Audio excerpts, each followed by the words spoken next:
everybody, this is John Hardy and Michael. Yeah, we're back and we're going to wrap this thing up Yes. because we're talking about decisions, about getting the information so you can make decisions. And some people say to me, where would you start? And I remember when we set this company up, and I think one of the first questions I asked myself was, well, what resources do I have? And then what resources could I build on? But when you talk to companies, John, and you first walk in there, you have this methodology where you get, where are you now? Correct, yes. You have a yes. starting point. Yes. So you have to have these discussions. So I'm kind of turning the tables back on John now. Absolutely. Let me illustrate. One of my very newest clients, we had a discussion. So, and what I'm doing is I'm pulling the diversity of information together, and it comes out. I just get when I'm doing the interview, in a sense, anything and everything about who they are and what they are in the business. Right. I mean, anything and everything. And what I'm listening for the key points. I am taking the diversity information and I'm narrowing it down to get the top 3, maybe top 6 or 7 dynamics that are the big issue points for them as a client of mine or as a potential person that they're saying, John, will you help me with? And so I'm listening for all of that, and I am having a discussion. So I'm asking open questions that will help them discover more about themselves and help me discover the dynamics of what's going on in their world. And I know it works because this lady that I had this conversation with, we took notes and we talked about one particular aspect, so we narrowed it down to something that she wasn't doing. And we'd gone through the whole dynamic, and I just suggested to her, and she was going to do some workshops and never had actually done any selling from the stage. Okay, never. And never thought of doing selling from the stage. So your discussion now is absolutely narrowed down. Discovery. Oh, absolutely. But I just asked her the question. What would it mean to you to actually sell from the stage? And she said, that would be absolutely wonderful if that could happen for me. And I said, well, why couldn't it? I've never done it before. Why haven't you? I've never thought about it before. Or why don't you? I could, couldn't I? That's when the aha moment went in for her. I could. Yes. And then, of course, I said to her, well, what could you do?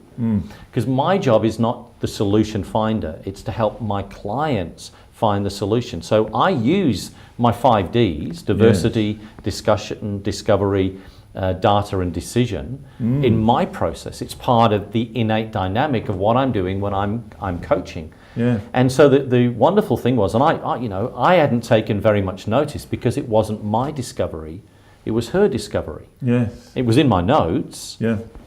We get back for the first session and I'm thinking this could be or it couldn't be, and she said, we're doing this thing. I said, okay, let's jump in.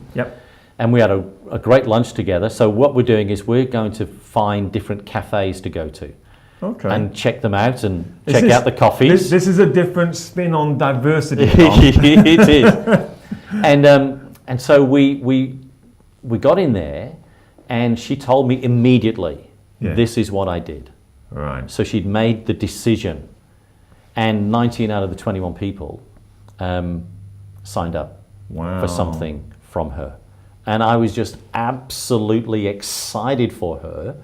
That's the power of going through that process and for her actually engaging in that. And she's just so liberated and so excited about her future. That methodology you talk about, that discussion and letting them discover, you're not being the solution.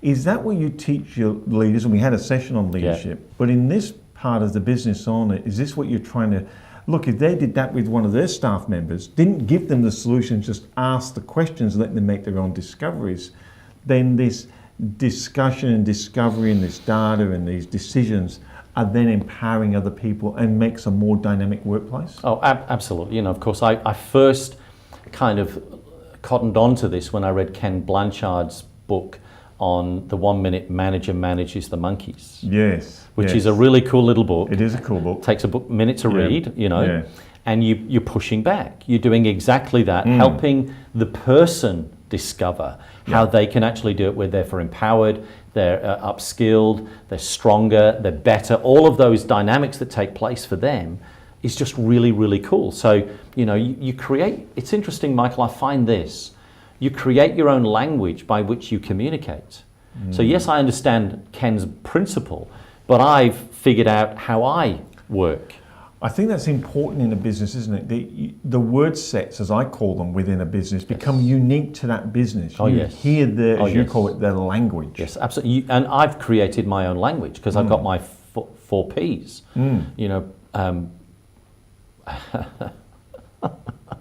It's interesting how I know what I was going to say, and then the brain went, no, you're not going to say that. You're not going to say that today. We're not going to say that. We'll leave that. But they are available. But it's like the frog and the bite. Yes, correct. And people get used to your analogy and the way you structure things.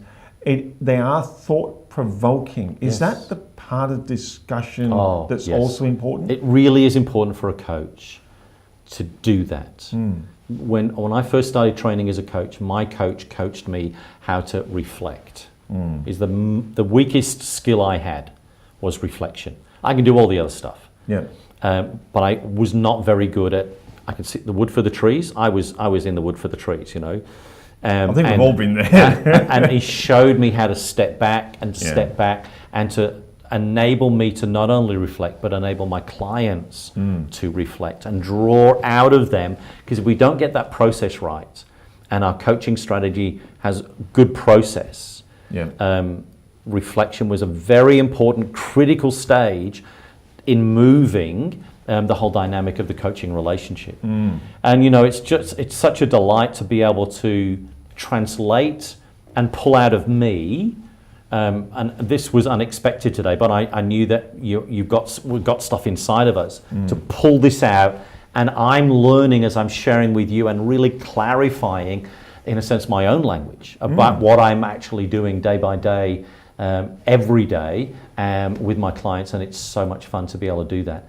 And so if you will put it into practice and figure out your own language, it could be 4 Fs and 3 Es and 2 S's, it could be anything, but steal this from me, begin to talk about it, and begin to think how you think, and watch what it does for you as you, over time, create the habit of really, really good leadership, and really good, as a leader, getting the right information for you, for your organization, for your staff, your stakeholders, your suppliers, the whole dynamic that you are involved in, and watch what it does for you. And that's why we're doing this, and bringing you in the Coach's Corner great content to help you grow and develop as business leaders, answering those difficult areas so you can bring transformation into your world.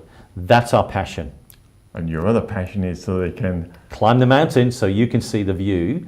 And you can contact me via email, john@peakconsultancy.com.au, or via my website, peakconsultancy.com.au, or via admin@101mediagroup.com.au, and jump on that website, the Media Group website, and listen to John's shows whenever you like. Coach's Corner there on the on-demand radio station. And it's so good to be able to do this for you. Have a great day, and it's great working with you and being a resource for you. Thank you so much.